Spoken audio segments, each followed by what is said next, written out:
Okay, here we go. So good afternoon, gentlemen. Good afternoon, Mr. Ballard.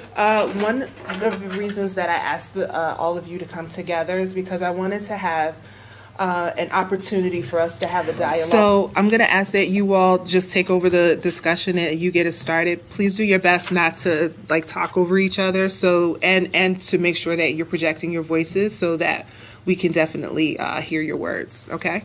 I have a question. Yep. Do we have to read the question? Like the first question just started. No, just talk. All right. Okay. So the issue, the things that are recently happening, like for me, like Black Death, like I feel very upset because I can't go outside thinking like when I go outside I can't stop thinking like when I see a cop car like if he's like going to shoot or like if I'm walking by myself if he's gonna shoot at me because I'm innocent like and all these stuff are happening and then.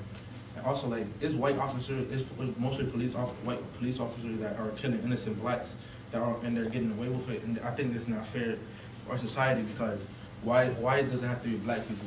Why does it have to be black kids that are that the cops are like killing for no reason? Like, isn't that? And I think that racism is still existing today nowadays because why if a black kid is getting killed and there's no justice? And because it was a white cop, that's not fair. But what about if it was a black cop that killed a white person? I guess that white cop will get a lot of years in prison. So it's not fair, and I think racism is still existing. I wanted to kind of say that actually I had a small conversation. Actually, it was my stepdad talking to my sister, and he gets pulled over a lot because he has like dark tints and stuff, and he got pulled over that day, and my sister asked him, if you're a cop, why can't you just show them your badge and tell them to let you go? And instead of having them search you and stuff, and they always pull you over for that. And her dad said and my mom said to her, because he looks like a thug.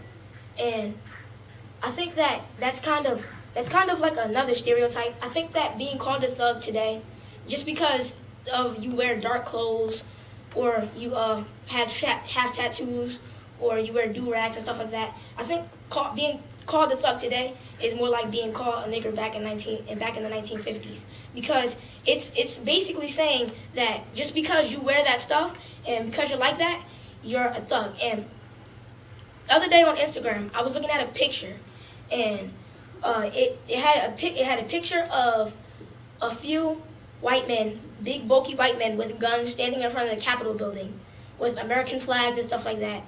And the picture said that they were patriots, but people in Ferguson who had no guns, had their hands up, were just protesting peacefully, were thugs. And that's what I thought was wrong with corruptness in our society today. I agree with you, Sadi, and that when you say these, because it really like it's strong that you can express these things, and I want to build because I know that like I've been talking a lot lately about like different things going on with like Eric Gardner, Trayvon Martin, and Michael Brown, and it like stands out to me because when you think about it, you like if you go out in this world today. Like the people who you think that'll be there for you are not really like earning that respect anymore because it's like hard to stay in the car when like you're right next to a cop thinking of things that might be able to happen or things that might just like hurt you. And when you think about it, these are people that's a part of our community, no matter what the ethnicity. And like other people are standing up because they know that this is not the right thing to do, and this is not how we should be living. We should, instead of like killing each other, we should focus on coming together and just like focusing on the big idea that these white cops and everything are trying to take us back to the days of slavery, like Sadi said. And like the other day, yesterday actually, I was riding home, and I saw a lot of police officers, and it was a school bus, and the road was blocked up, but it was like 4 or 5 people out there protesting because as in a black community, we shouldn't be killing each other. All we should be doing is focusing on coming together and facing the problem that other people are trying to take us in.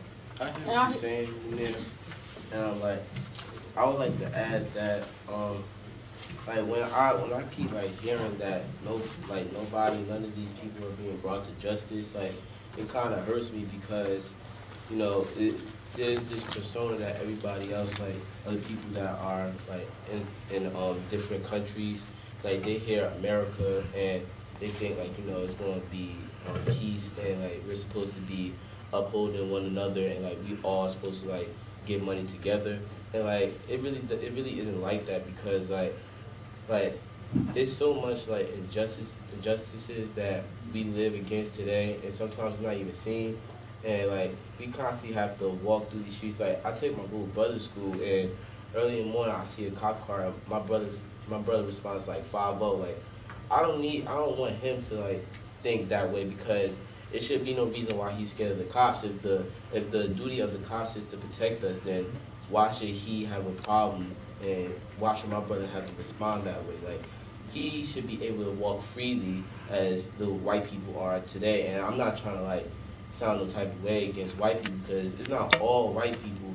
It's just that it's like certain people that I feel like they take their power and like they abuse it because like cops like they hold a gun inside their holster, right? But they don't have no right to like pull out their gun and shoot for no reason. Like with the Michael Brown situation, you're not supposed to take out your gun. You're not supposed to use deadly forces unless they're 3 feet, or like if the criminal is like 3 feet within your area. And he wasn't even 3 feet. He was probably a foot or two, and like he decided to use deadly forces and had to shoot 5 times.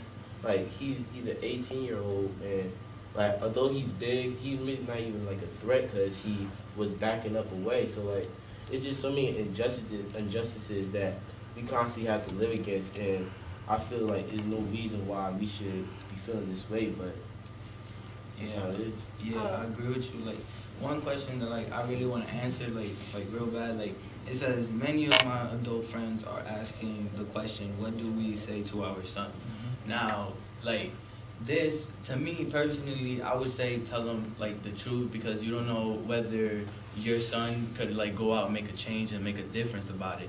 Now, like for like your younger siblings, you could like tell it to them like easily, but not the whole thing because like sometimes this could be really like stigmatizing because like it could like stick to you like as a child, like, but you don't know whether if not that child could become a changer, life changer in history. To build off of what everybody said, and to build off of the same question that Ramul just answered, I said you have to break it to them eventually, even though the truth hurts, because sometimes it's better to learn to hear what the truth is before you hear it from somebody else. Because let's say you're out there doing your own business and you're pulled over because they think of you as a threat. So that wouldn't be fair, and you will be confused of what's going on. And the next thing you know is that you're having a cop draw his gun on you, which is totally unfair because you're the one innocent, and if you don't know what's going on, you're being either being shot or being held in prison for something you didn't know what was going on. So if you hear the truth from your parents and you know the whole story, you will be more aware and be careful with stuff of what you wear. But I don't really find it right that you have to like, choose what type of clothes you wear. You should be able to wear what you want freely. Because let's say you're going out, but it's a specific type of party, like red, like they're choosing the type of color. Let's say if it's red, but if the police see a black kid going down the street with red clothes, they're gonna think that he's Crip, so they have to. Blood. That they're gonna think he's blood, so they're gonna pull him over and they're gonna frisk him and probably arrest him and question him instead of asking him right on the spot, what are you doing with red clothing and where are you going? So I agree with Ron and Ron Lewis and Naeem when they say like you should let like your kids know what's going on, but not tell the full truth because like it comes like with certain boundaries with siblings. And I said like you should tell them, but like you shouldn't build like general ideas about all white people or all cops and stuff like that, because it's not like Naeem said, it's not all the people that not all the cops that's actually doing this and stuff like that. So like letting kids know, yeah, it comes with certain boundaries. And I also think it's unfair because like like you could say like this is the third time that fate has tested the judicial branch and like the court, because with Trayvon, Michael Brown, and Eric Garner, like they still came out with the same outcome with a white cop shooting a black African American man and not doing anything about it and letting the white man be free. I agree with you. I want to say one thing before anybody else starts talking. I want to say that something you should tell your kids is to tell them the way you can make the change in the world is by going to college and making sure you get a great education so you can change and make this racism stop existing. I hear what you're saying, Dalvin. I would like to add on. It like if you could just tell your children do the right thing in the first place, because if you do the right thing in the first place, there won't be a problem anyway. And I would like to talk about Eric Garner because he was being choked by a cop, and he was supposedly resisting arrest. And even after the fact, the cop's teammates told him to stop, but the cop didn't stop. I want to know why. Why would he do something like that? He was told to stop, he didn't stop, and he killed him. And the cop is still free. We talk a lot about being informed, and I just want to bring it back to the question you was answering before, and I want to say, to be informed, you have to say facts. You can't say your opinion. You can't deceive somebody. Well, not deceive, but like put your opinion in their mouth or in their head and think that's the right idea. You have to let them think about the question and then let them decide about what's their thing, and hopefully it's right. And I think that's the meaning of being informed. So I think it's not telling the opinion to somebody that doesn't know what's going on, but to tell them the facts and then tell them your opinion. I just want to say one thing before you guys go. Before anybody else starts talking. Ibn said, Javon and Ibn said, just do the right thing. Also, I know some people like protesting, and when I was watching, I think her name was Ayana Fix My Life, she did a Ferguson episode, and it was about how people were protesting, and when it comes to protesting, don't do anything that give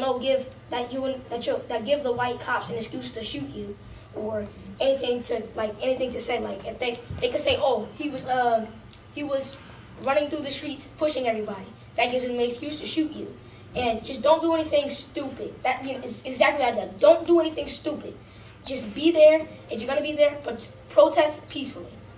To build on to what Sadi said about doing the right thing, I feel like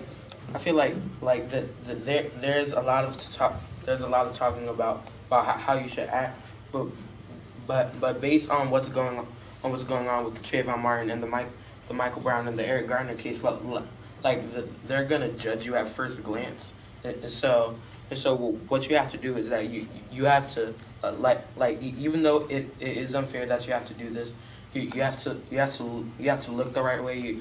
You have to look professional. You have to seem like a professional person, so that they won't take you as a threat at first glance. I agree what you're saying, like everybody is saying about the stereotypes of blacks, and I think it's right now we have to pay the cops taxes, like the taxes that people pay. People pay the pay the government, and the cops are doing stuff like this. They don't deserve that money because they killing us. Why should we pay back to them? I heard all y'all talk, and when I started thinking to myself, because I feel like when I sum it up to myself, I feel like we should also make a change as a community, because we go around, we can protest, but just because we protest doesn't mean we do it the right way, because when we protest, just like that said when we said we should go to college. That's a main thing. I know my mom has been telling me that too, because I know if you go out here and just protest like everybody who wants to call themselves thugs and everything, in Ferguson, I see people all making gang signs and everything and threatening cops.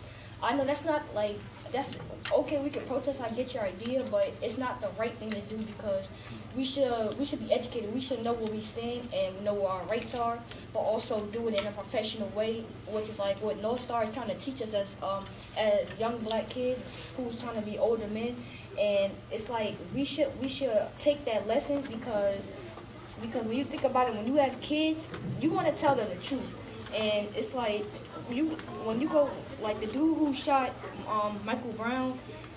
Like, did he just tell his, like, if he had a daughter, I'm not sure if he does or not, but if he did, would he tell his daughter, oh, this is just life, or would he say it in a way that's more like, it's not really my fault, it's just how our life is gonna live? Because we can feel scared, but that's not helping us as a community. That's only helping them get closer to having us as going back to the time of slavery. And we should tell our children, this is not a peaceful world. We are living in a world that's full of danger, where we're killing ourselves, which is a main problem. And we struggle as a community to have a great education because others are trying to bring us down of not just different ethnicity, but also our own ethnicity that's trying to bring us down. Yes, I agree with you, and I like to add something. It's not only just blacks, but it's also like Hispanic. Like, reality is Hispanics and blacks has always been like at the bottom of the list. And North Star's here because like we're North Star here to like change history. And, like, I think we should go out like to college, like Calvin said, like college and like school is the only thing that we could do to like make our ethnicity like become one of the better race, like because like we've always been at the bottom. All we want to do is just show that we could do it too. It's not only just like Asians and white. I wanted to build up the idea that Dalvin said that like when you walking outside and like you feel threatened, like when you see a cop car and stuff like that. So like just because like all of these things are happening with African Americans and yeah, like that you see that other people are like Eric Gardner, Michael Brown, and Trayvon Martin are being affected by white police officers. You shouldn't like always be afraid or be scared of police officers because again, it's not all police officers. Just know that, like Sadi said, like just keep your protest peacefully and like keep your guard up and like don't ever like just. And I want to say that like on the fourth question, like when we go back to that, I said the justice should be served. I think it should be served because I have a conversation with people sometimes. Like I hear people talking. Like sometimes, like this once I was watching the news, somebody and then they told me they were saying that that all white people that only white people have power in this world, and that's not necessarily true. And also they said the news and this white fireman, he was drunk. He was driving on the wrong side of the road and he killed 3 people. All he had to do was pay a $20,000 fine. Like that's not fair because what fireman in this world doesn't have $20,000 in the bank like that they could pay off easily? That's not justice. Like the justice should have been that he should have been in jail because one, he was driving drunk, which is not fair. What about somebody else like does the same thing? How many years will they get in prison? And they will get a way bigger fine if that was their case. I would like to pose a question real quick because I was noticing the fourth question where it's saying do you think someone can or should address this situation? And I'm constantly hear like people talking about protesting and all, but like what I'm confused about is like why do we always protest when it's somebody of like power of authority that protest? Like why do we protest when somebody of authority kill us, right? But then we could go around and kill each other on a consistent basis. Like there's like blood and crib rivalries and like all these other things that's going on, and we constantly hold the gun up to our brothers and our sisters. But when somebody else does, like say a cop does, then everybody wants to stand in unison. Like I just don't get why that happens.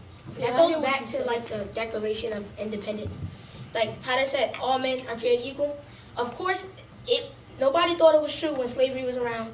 Nobody thought it was true when segregation was around, and it's still not true today. Like everybody's been saying, we hold the gun to ourselves, and that's one thing that we need to. That's one thing we need to teach our brothers and sisters to not do that, and we need to stand in unity. And also, what I thought was wrong is that how it seems like whenever somebody holds a gun up to somebody and shoots and kills, it's always somebody going to jail.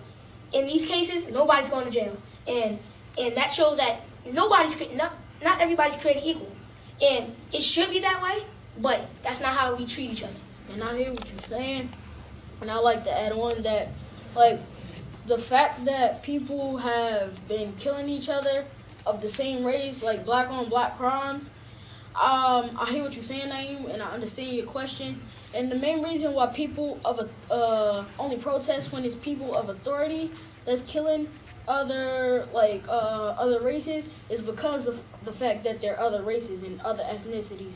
Like, because nobody is gonna care if there's a black on black crime, but we actually should be paying more attention to that, because if you look at data, you'll see there's more black on black crime than there is white on black crime or any other race on race crime. Because black people, as a youth, we should stand as a community instead of being at war with ourselves. Because if we're at war with ourselves, then we're basically pushing off other wars or like other race wars to the side and saying that this war between our own race is more important.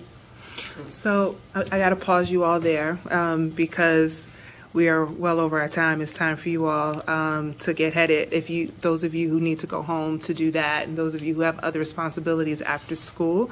But I don't want the conversation to end here just because the camera is going to turn off at this moment, and just because, you know, I carved out this time for you all to have this conversation, but I want you to continue to do this with each other, because I believe that each and every one of you is powerful. Your words matter, your thoughts matter, you matter, and I think that we can change the situation, but it's going to take you. It's going to take, I'm looking at a sea of gentlemen who I believe can rise up and cause change to happen. So I'm going to ask if we could end by you all reading the words of affirmation that are at the top of the page. It's at the top on both sides. It starts with my words. If you could recite that together, and then we'll close out on 3. 1, 2, 3. My words are powerful. My ideas are worth spreading. My ideas matter. My life is filled with purpose. My life matters. Thank you.